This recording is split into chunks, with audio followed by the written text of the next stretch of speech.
Hey, buddies, Potato Big Whiskey here, and today we're going to be talking about some pretty big updates to Civilization 7. So we're going to take a look here at this anniversary announcement. Hey Civ fans, Ed Beach here, creative director of the Civilization franchise. For more than 30 years, Civilization has challenged players to build an empire to stand the test of time, offering rich, strategic gameplay that has resonated with fans across the world. And it's true, the game has been, or like the series of games have been around for a very long time. 30 years, it's kind of crazy to think that, like, well, I guess only seven mainline games. You could argue there's a whole bunch of like side games. I don't know if you count those, like, but there's been like close to 15 games, I want to say, just doing quick brain math. I'd have to do that properly. That's insane. But it's insane that a lot of like the Firaxis development team have pretty much devoted their lives to working on Civilization within at least some respect. It makes me wish and consider that like maybe the development team of Civ has gotten like too big, you know, because like those guys where they had like a relatively small team and they were doing just crazy stuff with like limited resources back in the day, they were doing some really groundbreaking stuff for like the technology of the time. So I would almost like argue or suggest, like, what if you broke the Civ team up into like, I don't know, like 2, 3, 4 groups, but it's like each one of you make like a cool Civ game, and that way you get like, you know, 4 Civ games instead of like that are all kind of decent and doing interesting things rather than one big Civ game. I don't know. I always like smaller games. I don't know. That's who I am. A year ago, we embarked on a bold new journey with the launch of Civilization 7. Our vision was to push the boundaries of the franchise, introducing new mechanics that offered fresh perspective for our players. The reason I like breaking up into small projects is because I feel like dumping a bunch of resources into a single project is very there's like that the fallacy of like good money after bad money. What's the thing? It's like the investment sunk cost fallacy. Yeah, it's like, whereas like if you have a few pots on the iron, you can kind of, you know, figure things out. That's like my vibe. Listen, I'm not a video game production guy. That's not who I am. The most rewarding part of the past year has been spending it with you, our community. I do appreciate that they're saying this, despite the fact that it must have been very difficult to communicate with the community, because people have been really upset for a variety of reasons, some reasonable, some unreasonable, and perhaps it must have been tough to read some of that feedback. Your passion, your ideas, and your feedback have shaped how we think about Civilization 7 and continue to guide where we're taking the game next. As we look ahead, we're committed to building on that foundation and weaving what we've heard directly into the game's DNA, so Civ 7 keeps growing into something that feels great for D&D veterans and new players alike. We're excited to build the future of Civilization 7 together, and now we're ready to share a bit about what's going on next. I still kind of vibe that like too much changed in the transition from Civ 6 to Civ 7. I think too many things changed all at once. So we've got this 8-minute video. Let's do it. We've also got a Gilgamesh first look. Hi Civ fans, Ed Beach here, creative director of the Civilization franchise. For more than 30 years, this series has challenged players to build an empire to stand the test of time. 1 year ago, we embarked on a new journey with the launch of Civilization 7. Oh, I think he's just reading out what we said. I appreciate you, Ed, but I just read the things you're saying. Ooh, here we go. This is where... At the end of last year, we announced that we were working on longer lead design plans that have major implications for how the game feels and plays. Those plans include 3 key components. First, we're introducing the option to play as any Civ in any age. So, I do like the idea of being able to play as any Civ in any age. And I was in the Firaxis feature workshop thing, so I have actually experimented with the very, very early version of it that they did, and it is quite interesting. I don't know how much I can actually talk about it, but I did find it very interesting, and it is an interesting direction to take the game. But I do have some other thoughts about it that I feel like certain fundamental issues also need to be addressed. We'll get into that. And to play as the same Civ continually through all 3 ages. I did do a little poll on my YouTube channel. It's like, if Civ, like about a week ago, like, if Civ 7 implemented a way to play the same Civ from start to finish, would you buy/play it? Like, so yes, buy, yes, play, no other reason. So I think people, I don't know if I trust these numbers, but it seems like this is a pretty important thing. But I worry that like people are gonna be like, oh, I can play the Civ any I want for the whole game now. And then they're going to go, they're going to jump in and they're going to realize all the fundamental issues that were kind of being hidden by the inability to Civ switch. Like, that's my worry here. Second, we're significantly reworking how victories are achieved during a campaign. And third, I didn't really hate the way victories worked. I thought it was a really cool idea, and it was nice.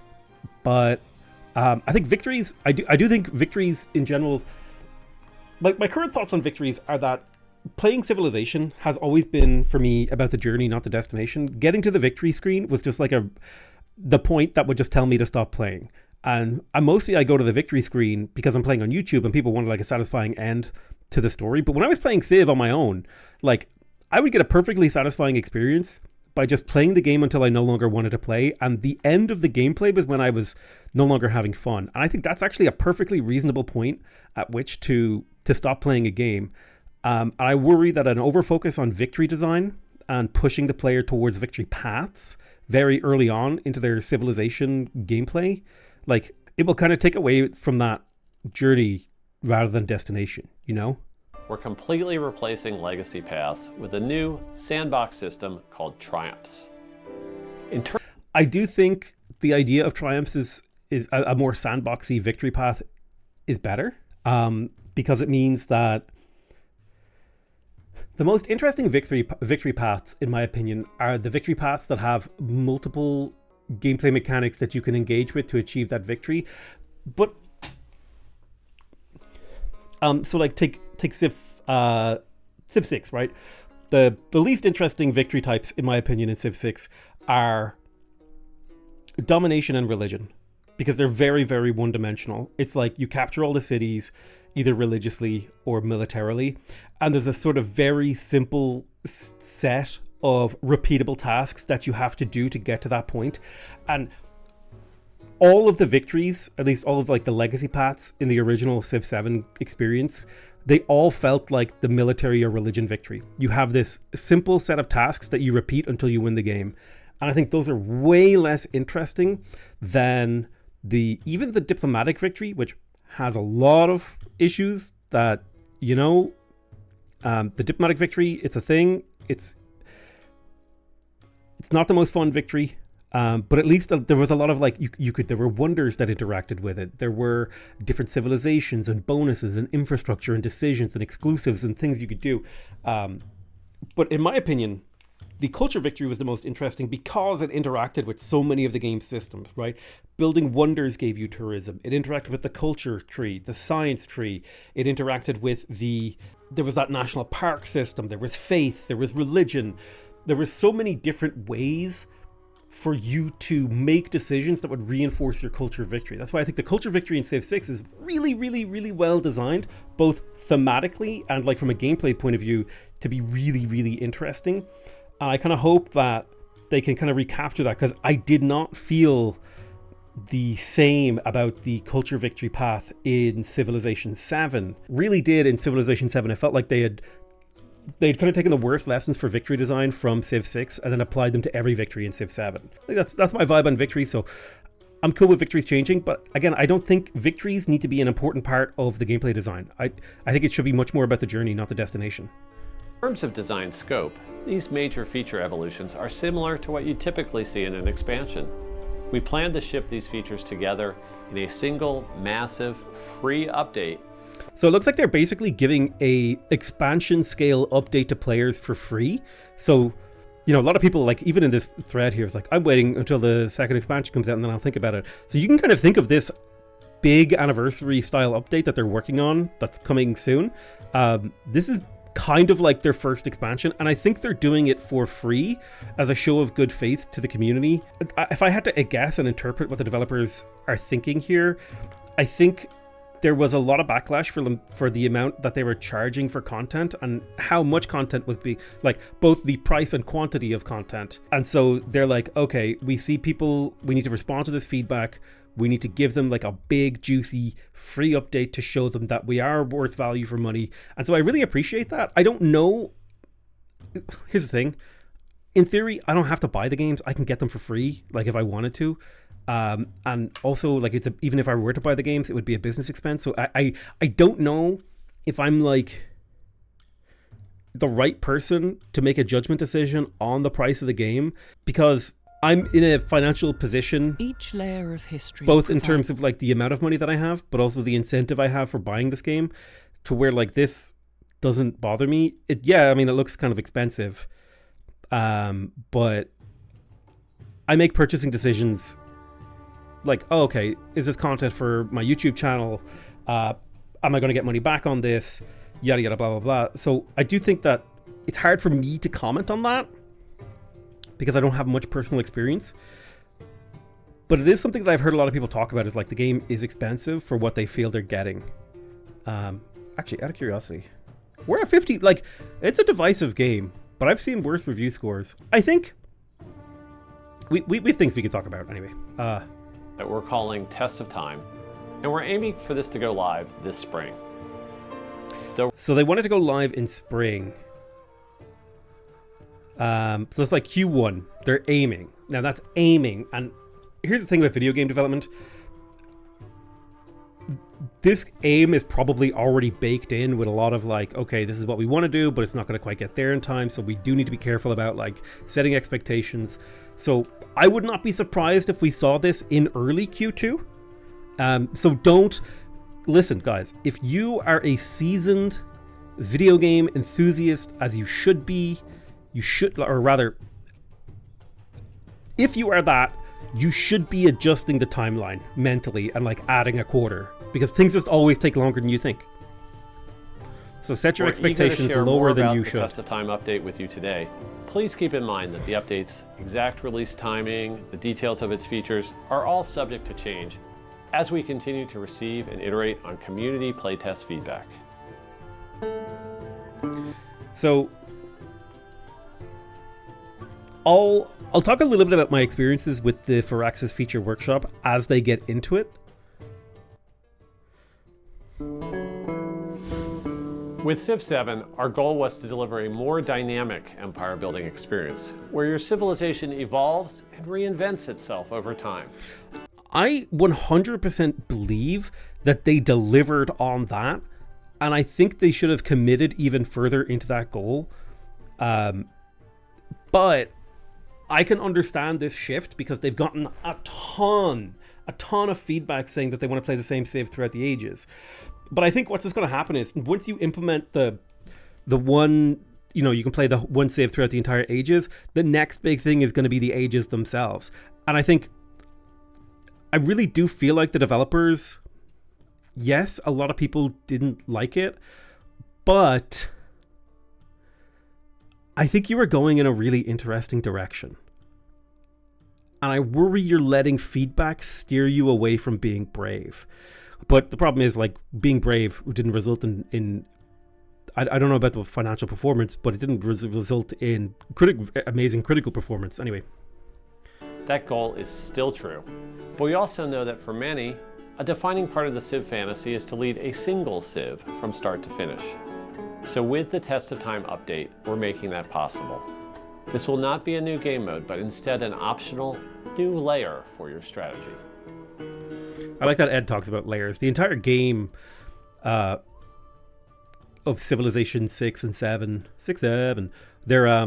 they are super built-in layers. Like, it's all about layers.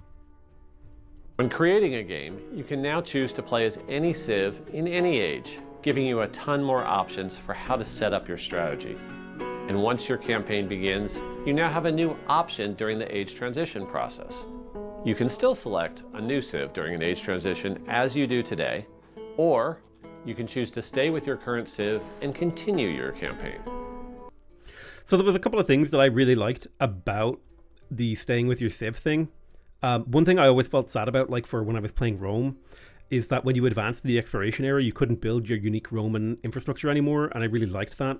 I really liked the Roman Forum. But now if you stay as Rome, I'm pretty sure, at least in the version of the game, I don't know if this is going to be on launch or release of this feature, but I think I was still able to build it. Again, we only got I only got a few days to play it for a couple hours a day, because I was just really busy around that time. But little things like that made it feel really nice. Plus, there's a system. I don't know if they've talked about the other. I'm going to wait I don't want to try. There is like a NDA to do with the feature workshop. So if they mention this other thing, I'll talk about it. There are a lot of design implications for this change. So to make this feel balanced and rewarding, we're testing some new gameplay concept. Every Civ has an apex age, where they are at the height of their power and have access to their full, unique kit. If you choose to play a Civ outside its apex age, you'll gain access to a new, age-appropriate civics tree and a new tool called syncretism. Syncretism allows you to study the ways of other cultures and adopt the unique units or infrastructure of a completely different civilization while maintaining your core identity. This leads to some really interesting Civ builds and unlocks fun new strategic gameplay. So the syncretism was super cool and interesting. I think it was the most interesting aspect of the Firaxis feature workshop thing. The idea that you could be playing as like America in the, Antiquity age, and then you were able to pick up the, Roman Forum or like the Roman Legion was super, super, super, super interesting.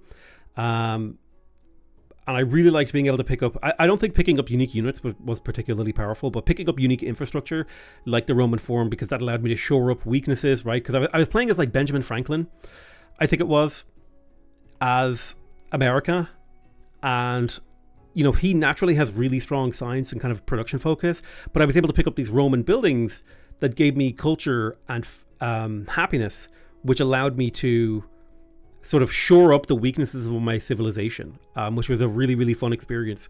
And I think the syncretism gameplay mechanic could be really, really interesting. I still think that there are like fundamental gameplay issues that need to be addressed, but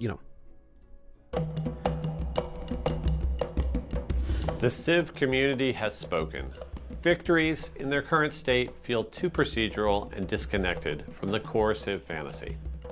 So we're overhauling the system with replayability at the forefront. Now, your path to military, economic, cultural, or scientific victory begins in the Antiquity Age, and you win by establishing dominance over a wide range of activities, not a simple age-by-age checklist. Whether you're combining wonders and great works for culture, or mastering gold buildings and treasure fleets for an economic win, the goal is to make sure your win is a direct result of the interesting choices you make throughout a campaign. Yeah, I think the triumph system that they're talking about, maybe I should wait until they've actually talked about it so I don't like break NDA and say something I shouldn't. We've heard your feedback that your journey in Civ 7 can sometimes feel a bit too on rails. To fix that, we're completely replacing legacy paths with a brand new system called Triumphs. Triumphs are tied to the 6 core attributes like scientific, expansionist, diplomatic, and offer a wide range of optional but challenging objectives. Completing these won't just mark your progress, they'll reward you with instant bonuses or strategic rewards to help shape your empire in the next age. You'll trigger some triumphs through normal strong play, like reaching 200 population or being the first to build a university.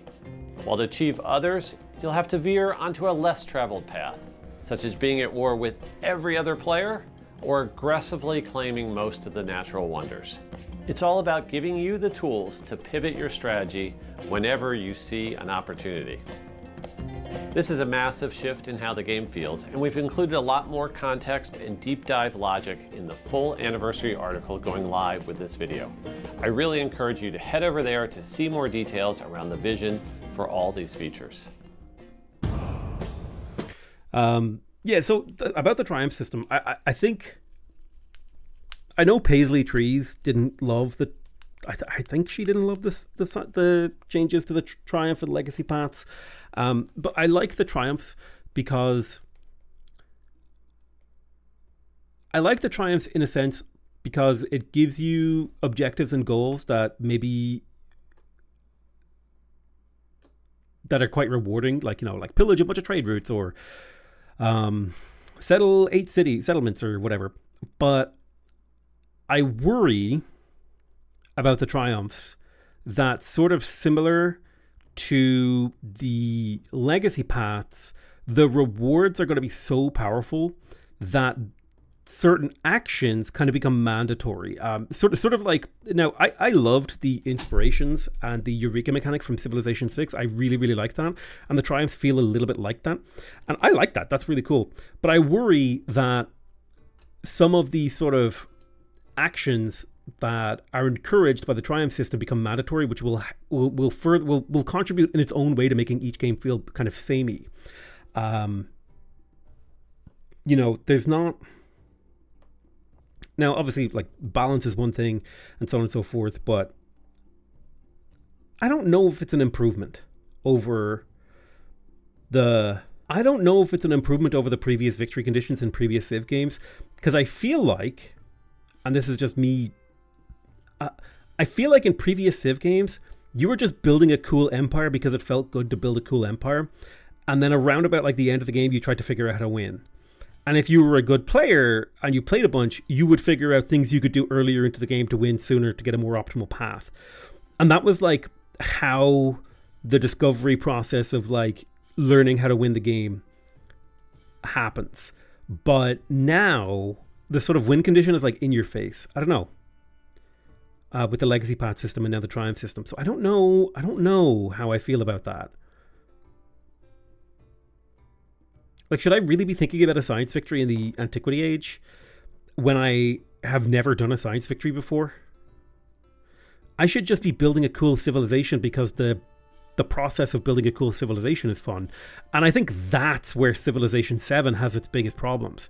I actually don't think the Civ switching, the ages, any of that stuff is the big problem with Civ 7. I think all that stuff is like completely fine and can be justified. And like, I think there was like a little bit of an overreaction in the community to that. And when I say overreaction, I don't mean people are like, it's okay to not like something. But what I mean is, I don't think it's the thing that makes Civ 7 less fun. Do you know what I mean? The thing that makes Civ 7 less fun for me is like, I can't swap tiles between my cities. I don't have builders running around making my empire. And like, yeah, sure, like, okay, micromanaging builders late into the game sucks, but it's also really satisfying to like command a little dude to walk around your empire and watch him like improve tiles. Like, that's a really satisfying gameplay experience, and that's just not in Civ 7 anymore.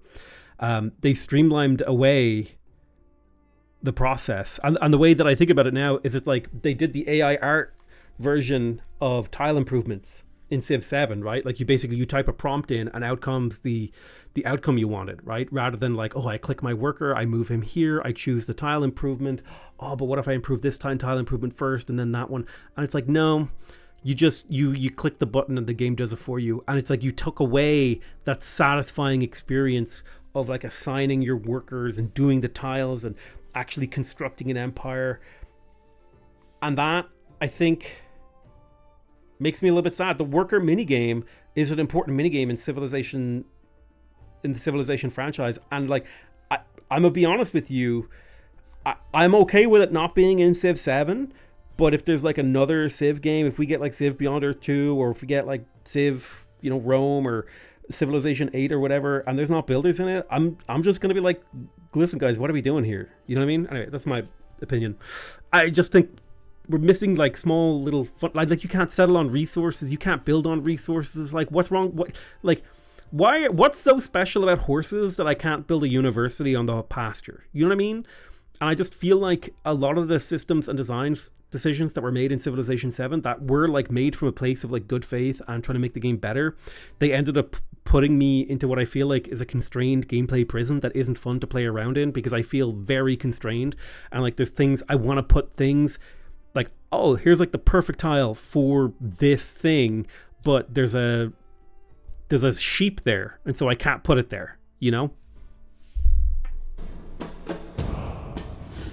Okay, now let's dive into Update 132, which will be going live very soon.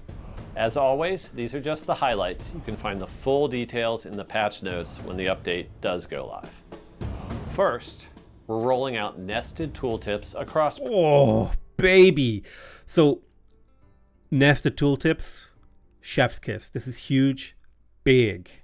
Production menus and the tech and civic trees, so better access to key information right when you need it. So like my nuclear take, my super big opinion is that the Civilopedia should be built into the gameplay, into the tooltips. The game should explain itself through the tooltipping system. Like, don't get me wrong, the Civilopedia is a cool concept. It's really fun.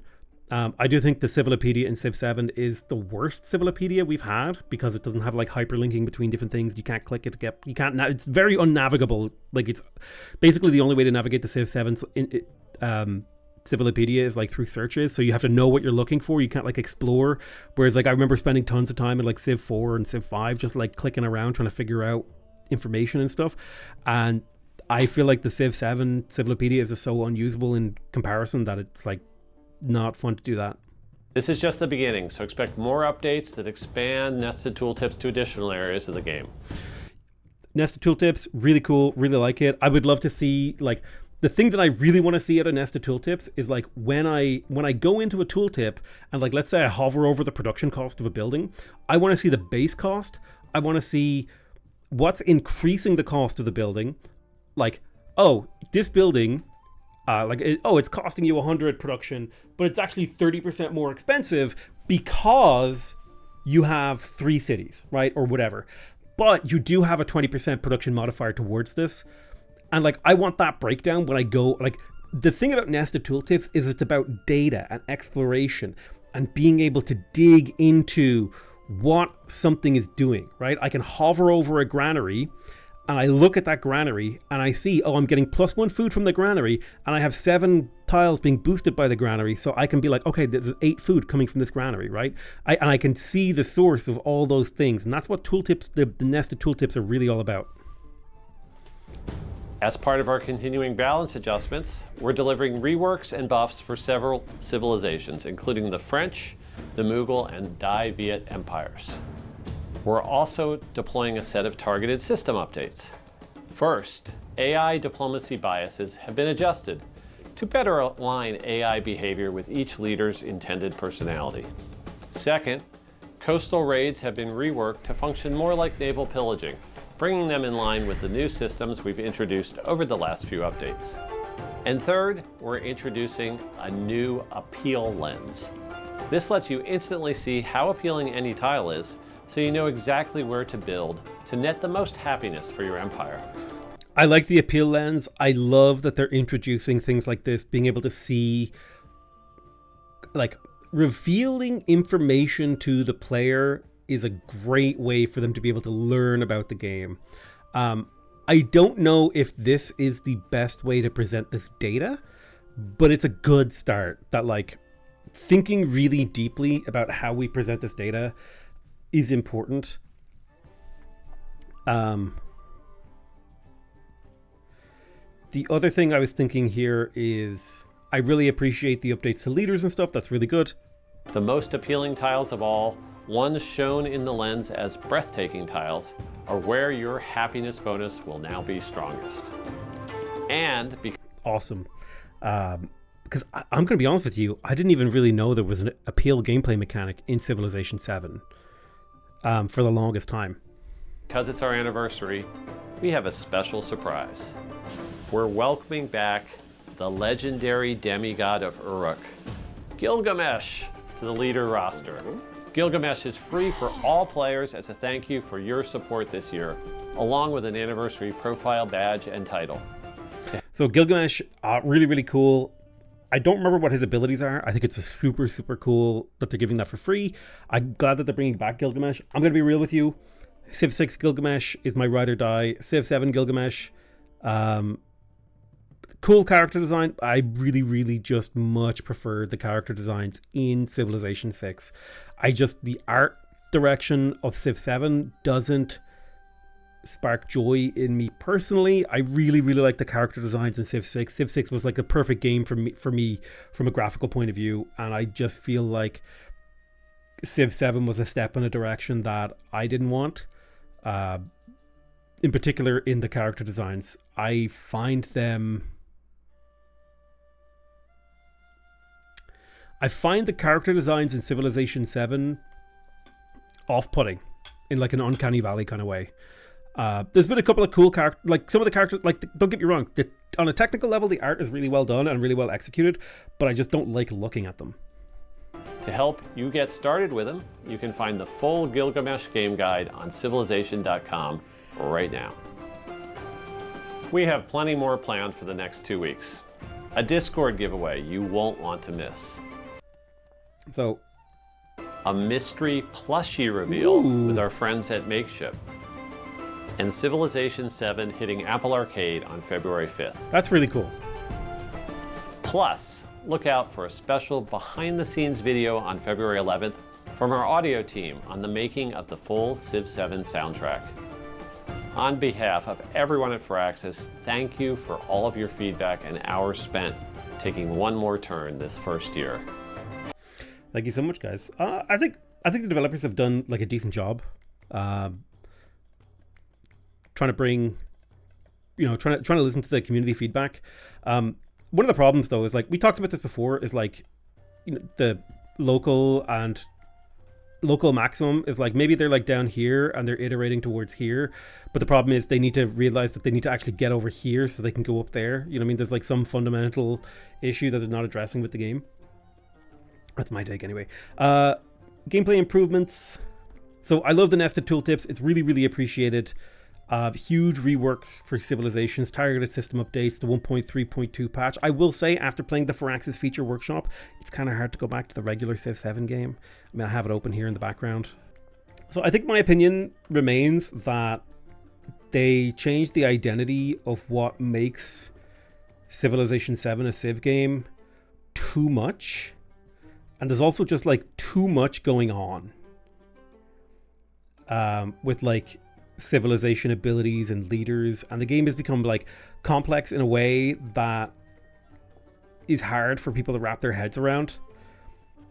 And I feel like they simplified away the parts of the game that were the most fun, which was like builders and moving, swapping tiles and choosing whether or not to settle on a resource or build on a resource or do whatever. And I just, yeah, that's kind of where I'm at mentally. Is that like Civilization 7 isn't a bad game. It's just I just kind of feel like Civilization 7 was made for someone who's not me. Is kind of how I feel about it. I remember like the community was like huge on, oh, we want navigable rivers and we want the economic victory. And I remember just, I don't remember who it was, but I remember like I was having a chat with one of the developers at like one of the preview events, I think it was, and they were like, we have navigable rivers and economic victory types. And there was like this huge excitement in them saying that to me. And I remember kind of sitting there and being like, I don't know if I care about that. I mean, yeah, they're cool, but I don't know. They're definitely cool, but it's just like, I don't know if I personally cared about that. And I feel bad because that should have been a moment where that dev was like really excited and should have got really good feedback from me. But again, I don't think I'm the average Civ fan. I don't think I mean, based on the feedback where I feel like everyone has been screaming about this like Civ switching and the Aegis system. Like, the Aegis system is fine. All that stuff is fine. For me, the really annoying thing is that I have to place every building myself, and I don't like warehouse buildings because they get in the way, and there's all these like annoying little things that just like, I just feel so constricted when I play the game, and I don't feel like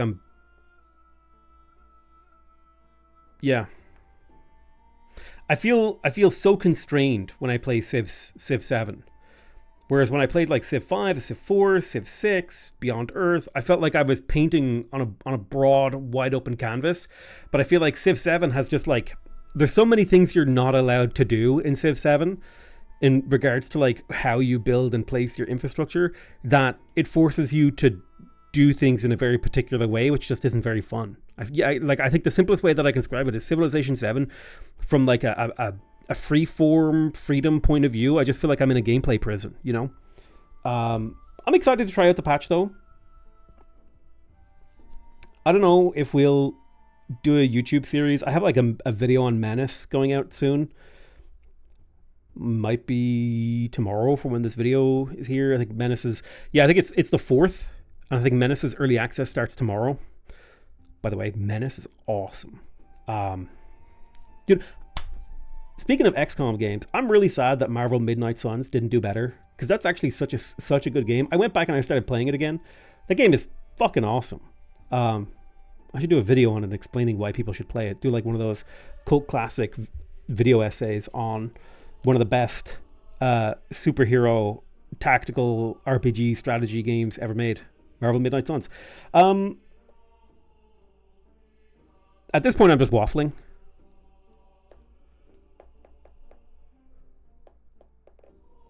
I love you all very much, and I'll see you guys next time. Bye-bye!